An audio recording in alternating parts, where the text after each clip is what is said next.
ఓటుకు కోట్లు కేసులో దర్యాప్తు తిరిగి ఊపందుకోనుంది. కొంతకాలంగా స్తబ్దుగా ఉన్న ఏసీబీ సాంకేతిక అడ్డంకులు తొలగిపోవటం, కీలకమైన సమాచారం లభించడంతో దర్యాప్తును వేగవంతం చేయనుంది. గత నెల టీడీపీ ఎమ్మెల్యే సండ్ర వెంకట వీరయ్యతో పాటు నోటీసులు జారీ చేసిన తెలుగు యువత రాష్ట్ర నాయకుడు జిమ్మిబాబు ఇప్పటివరకు ఏసీబీ విచారణకు హాజరు కాలేదు. ఈ కేసులో జిమ్మిబాబు పాత్ర కీలకం కావడంతో ఆయనను పట్టుకోవడానికి ఏసీబీ ప్రత్యేక బృందం రంగంలోకి దిగింది. త్వరలోనే జిమ్మిబాబును అరెస్ట్ చేసి కేసులోని ఆర్థిక మూలాలపై ప్రశ్నించే అవకాశం ఉంది.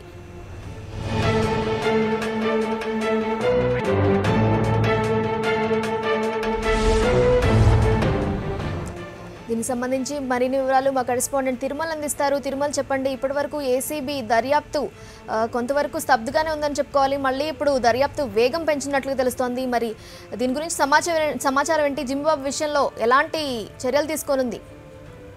ఇప్పటికే దాదాపు ఈ ఓటుకు నోటు కేసులో ఏసీబీ అధికారులు దాదాపు 14 నుంచి 16 మంది నిందితులను, ఎవరైతే ఆరోపణలు ఎదుర్కొన్నటువంటి రేవంత్ రెడ్డితో పాటు ఖమ్మంకి సంబంధించినటువంటి ఎమ్మెల్యే, మరికొంతమంది రేవంత్ రెడ్డి డ్రైవరు, ఇంట్లో పనివారు, అదేవిధంగా తెలుగుదేశం పార్టీ కార్యాలయానికి సంబంధించిన కొంతమంది ఉద్యోగులను కూడా దాదాపుగా ఇప్పటికే పూర్తి స్థాయిలో విచారించినటువంటి ఏసీబీ అధికారులు, అదేవిధంగా ఎవరైతే ప్రధానంగా అత్యంత సన్నిహితంగా ఉంటూ ఈ కేసులో ప్రత్యక్షంగా పరోక్షంగా పాత్ర ఉందని ఆరోపణలు ఉన్న ప్రతి ఒక్కరిని కూడా ఏసీబీ అధికారులు విచారించడం జరిగింది.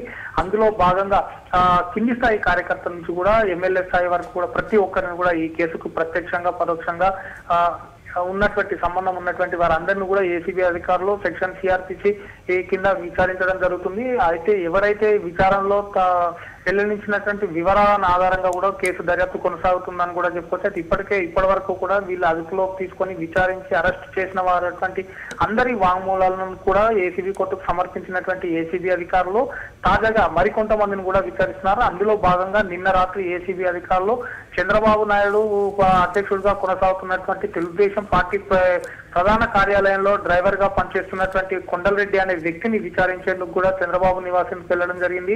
చంద్రబాబు నివాసం నుంచి నేరుగా ఎన్టీఆర్ ట్రస్ట్ భవన్ కూడా వెళ్లడం జరిగింది.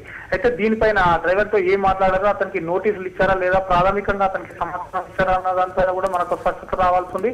ఏది ఏమైనప్పటికీ కూడా ఈ ఓటుకు నోటు కేసులో ఓ పక్క ఈ నోటీసులు పరంపర కొనసాగుతున్నప్పటికీ కూడా మరో పక్క ఈ కేసులో ఇప్పటికే ఆరోపణలు ఎదుర్కొని ఏసీబీ అధికారుల నోటీసులు అందుకున్న తర్వాత తప్పించుకొని తిరుగుతున్నటువంటి జిమ్మిబాబు కోసం కూడా ఏసీబీ అధికారులు తీవ్రంగా గాలిస్తున్నారు. అతను ఆంధ్రప్రదేశ్ రాష్ట్రంలోని ఒక తెలుగుదేశం పార్టీ సంబంధించిన మంత్రి వద్ద అతను తలదాచుకున్నట్టుగా కూడా ప్రాథమికంగా ఏసీబీ అధికారులు ఒక నిర్ధారణ జరిగింది.